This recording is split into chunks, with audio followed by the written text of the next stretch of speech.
आम सहित उपस्थित अच्छा रायपड़ा जीपी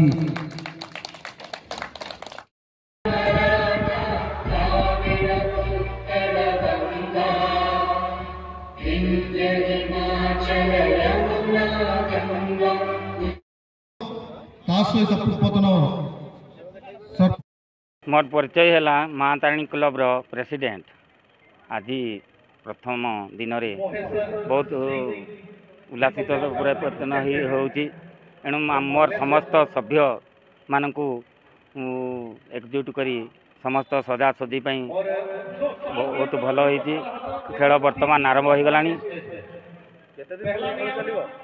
ए खेल 5 दिन धरी चलो। आज्ञा फाइनाल 12 तारीख शुक्रवार।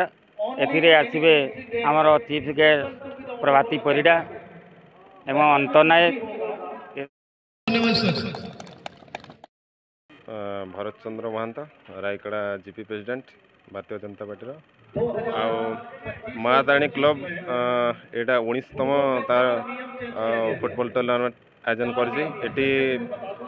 प्राय आमर ओडिशा तथा झारखंड बेंगल रु बहुत टीम आसिक प्रतियोगितार भाग नौ। बहुत सुंदर खेल प्रदर्शन करिकी चैंपियन होती। तार जो आमर करंजियापड़ार कमिटी तार प्रत्येक वर्ष शांति श्रृंखला सहित तार कार्यक्रम खेल संपादन करुँ।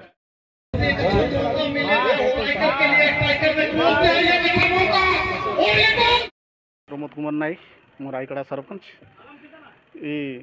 रायकड़ा ग्राम पंचायत मो रेवेन्यू विलेज करंजियापड़ा आज तार क्रीड़ावार्षिक 19तम क्रीड़ावार्षिक आयोजन करी आजिकार प्रारंभिक कार्यक्रम दी दलर कैप्टेन एवं एठिकार क्लब सेक्रेटरी प्रेसिडेंट उपस्थिति रे उद्घाटन हो। आप लोग उसको ध्यान में रखिएगा, आप उसको ध्यान में रखिएगा। अगर गोलकीपर हो कप्तान तो वो भी अगर डिस्कशन कर सकता है तो he is authorised to other players to discussion to the referee. यही सही मायने में नियम है और उस नियम का पालन करें। आपसे उचित हो। Thank you so much sir. मध्य आचार फोटो सेशन कार्यक्रम को निज आंचलिक खबर